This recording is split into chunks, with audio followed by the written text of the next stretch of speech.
The Prelude, Book 2, William Wordsworth. School time continued. Thus far, O friend, have we, though leaving much unvisited, endeavored to retrace the simple ways in which my childhood walked.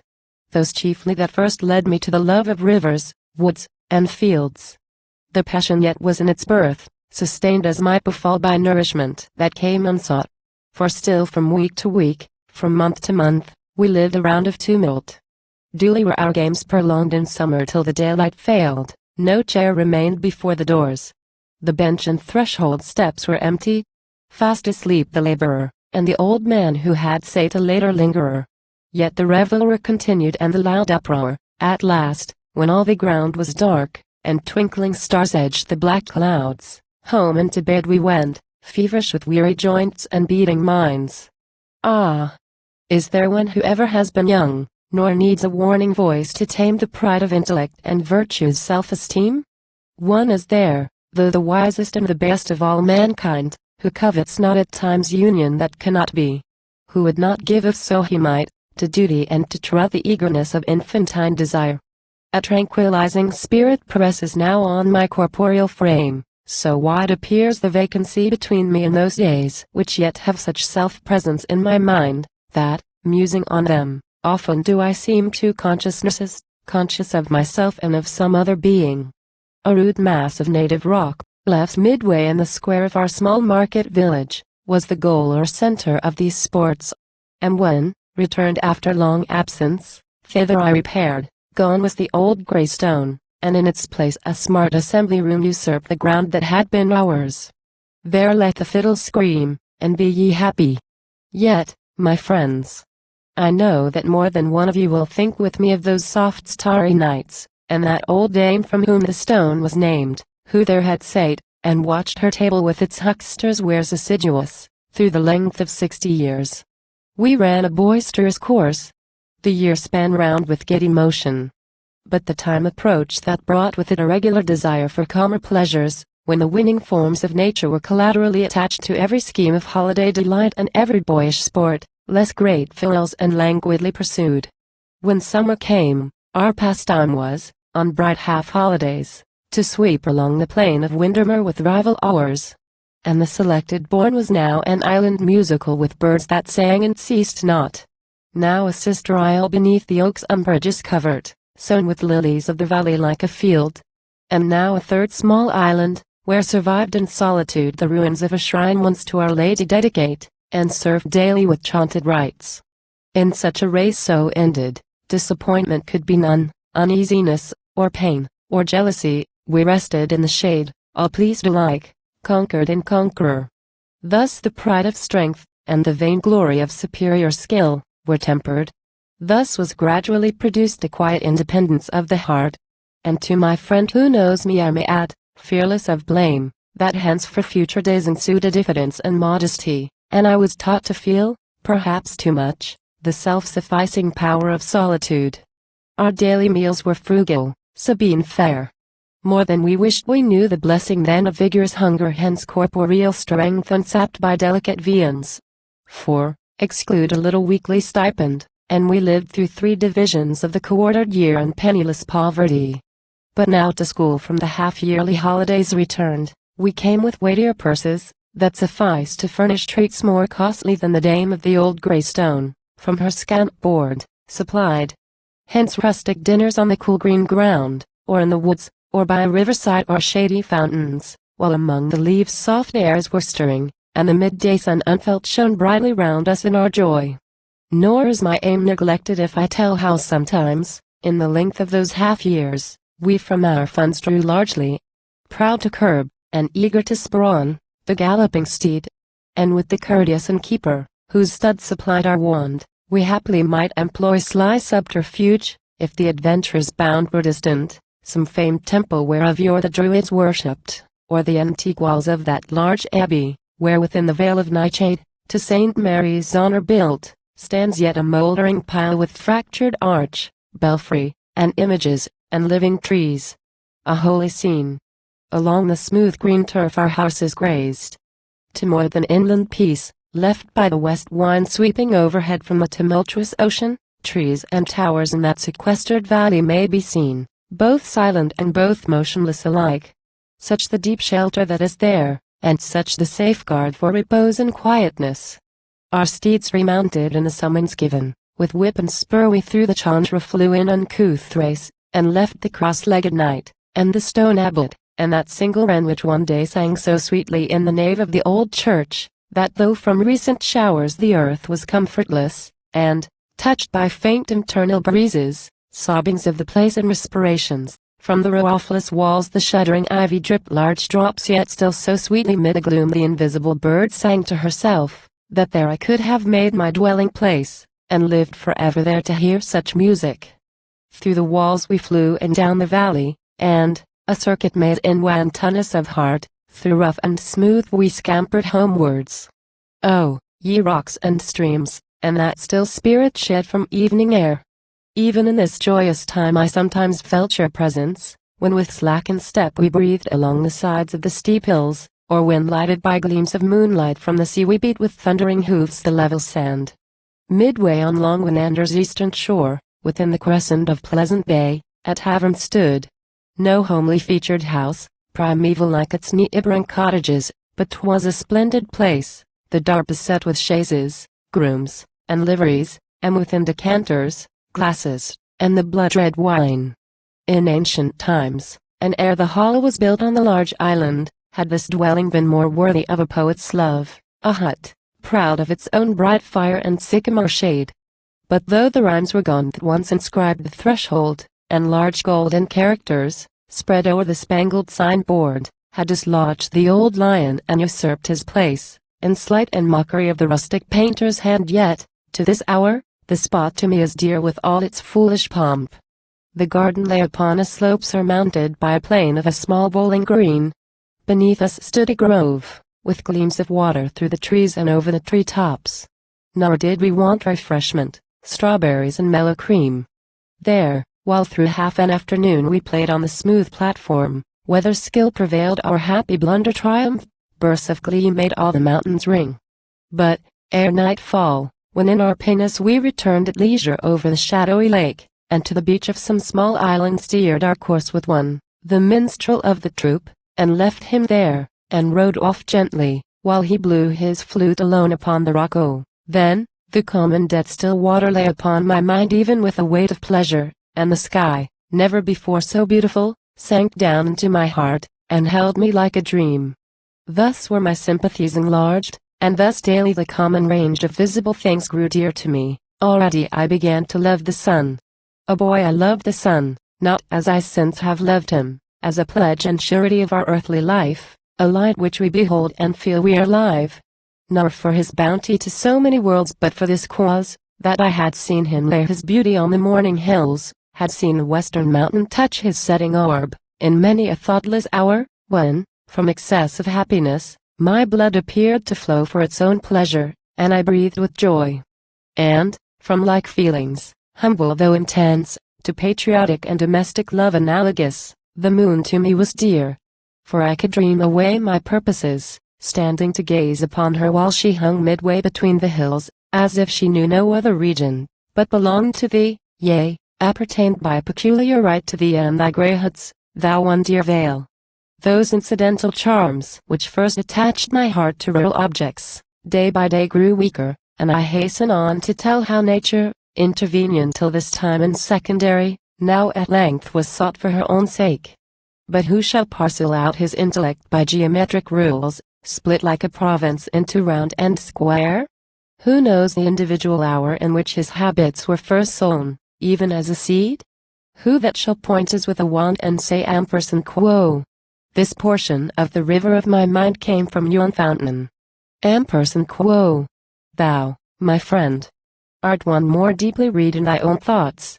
To thee science appears but what in truth she is, not as our glory and our absolute boast, but as a such aidinum, and a prop to our infirmity. No officious slave art thou of that false secondary power by which we multiply distinctions, then deem that our puny boundaries are things that we perceive, and not that we have made. To thee, unblinded by these formal arts, the unity of all hath been revealed, and thou wilt doubt, with me less aptly skilled than many are to range the faculties and scale and order, class the cabinet of their sensations, an inviolable phrase run through the history and birth of each as of a single independent thing. Hard task, vain hope, to analyze the mind, if each most obvious and particular thought, not in a mystical and idle sense, but in the words of reason deeply weighed, hath no beginning.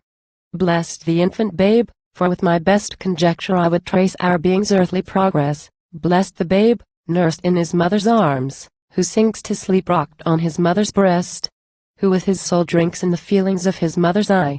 For him, in one dear presence, there exists a virtue which irradiates and exalts objects through widest intercourse of sense. No outcast he, bewildered and depressed, along his infant veins are interfused the gravitation and the filial bond of nature that connect him with the world. Is there a flower, to which he points with hand too weak to gather it, already love drawn from love's purest earthly fount for him hath beautified that flower? Already shades of pity cast from inward tenderness do fall around him upon aught that bears unsightly marks of violence or harm.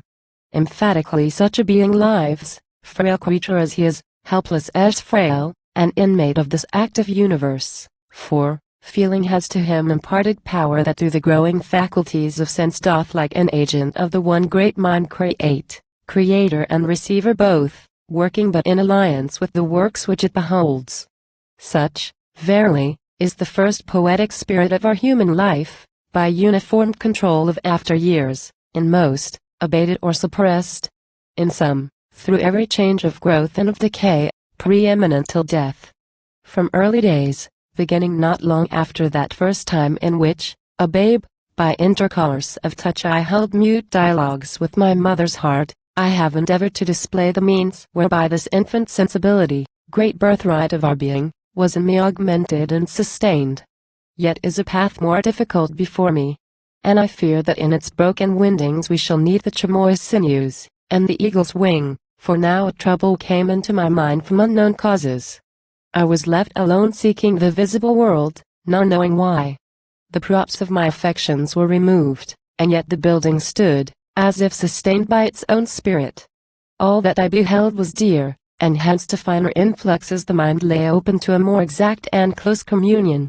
Many are our joys in youth, but oh, what happiness to live when every hour brings palpable access of knowledge, when all knowledge is delight, and sorrow is not air.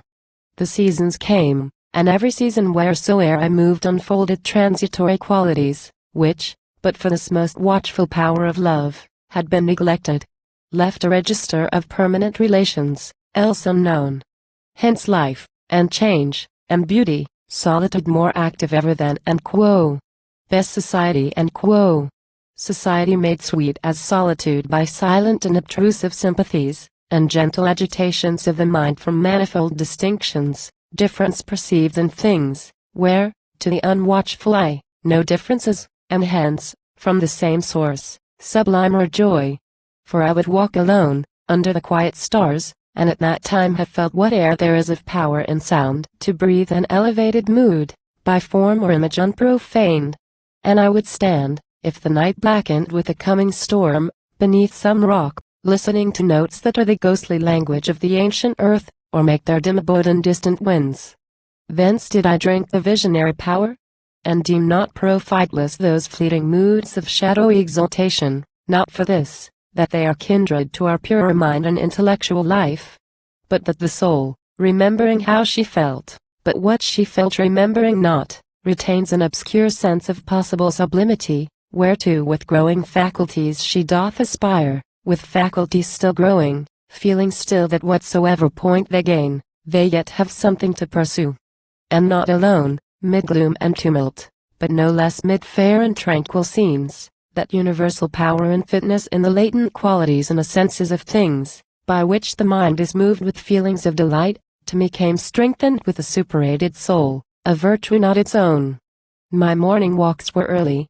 Oft before the hours of school I traveled round our little lake, 5 miles of pleasant wandering. Happy time. More dear for this, that one was by my side, a friend, then passionately loved. With heart how full would he peruse these lines.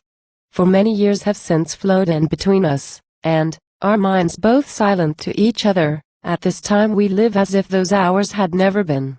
Nor seldom did I lift our cottage latch far earlier, ere one smoke wreath had risen from human dwelling, or the vernal thrush was audible, and sate among the woods alone upon some jutting eminence, at the first gleam of dawn light, when the vale, yet slumbering, lay in utter solitude. How shall I seek the origin? Where find faith in the marvelous things which then I felt? Oft in these moments such a holy calm would overspread my soul, that bodily eyes were utterly forgotten, and what I saw appeared like something in myself, a dream, a prospect in the mind. 'Twere long to tell what spring and autumn, what the winter snows, and what the summer shade, what day and night, evening and morning, sleep and waking, thought from sources inexhaustible, poured forth to feed the spirit of religious love in which I walked with nature. But let this be not forgotten, that I still retained my first creative sensibility. That by the regular action of the world my soul was unsubdued. A plastic power abode with me. A forming hand, at times rebellious, acting in a devious mood. A local spirit of his own, at war with general tendency, but, for the most, subservient strictly to external things with which it commoned. An auxiliar light came from my mind, which on the setting sun bestowed new splendor. The melodious birds, the fluttering breezes, fountains that run on murmuring so sweetly in themselves, obeyed like dominion, and the midnight storm grew darker in the presence of my eye, hence my obeisance, my devotion hence, and hence my transport. Nor should this, perchance, pass unrecorded, that I still had loved the exercise and produce of a toil, than analytic industry to me more pleasing, and whose character I deem is more poetic as resembling more creative agency. The song would speak of that interminable building reared by observation of affinities in objects where no brotherhood exists to passive minds. My 17th year was come and, whether from this habit rooted now so deeply in my mind, or from excess in the great social principle of life coercing all things into sympathy, to unorganic natures were transferred my own enjoyments. Or the power of truth coming in revelation, did converse with things that really are. I, at this time, saw blessings spread around me like a sea. Thus while the days flew by, and years passed on, from nature and her overflowing soul, I had received so much, that all my thoughts were steeped in feeling. I was only then contented, when with bliss ineffable I felt the sentiment of being spread over all that moves and all that seemeth still, over all that, lost beyond the reach of thought and human knowledge, to the human eye invisible, yet liveth to the heart, over all that leaps and runs, and shouts and sings, or beats the gladsome air, over all that glides beneath a wave, yea, in the wave itself, and mighty depth of waters. Wonder not if high the transport, great the joy I felt, communing in this sort to earth and heaven with every form of creature, as it looked towards the uncreated with a countenance of adoration, with an eye of love.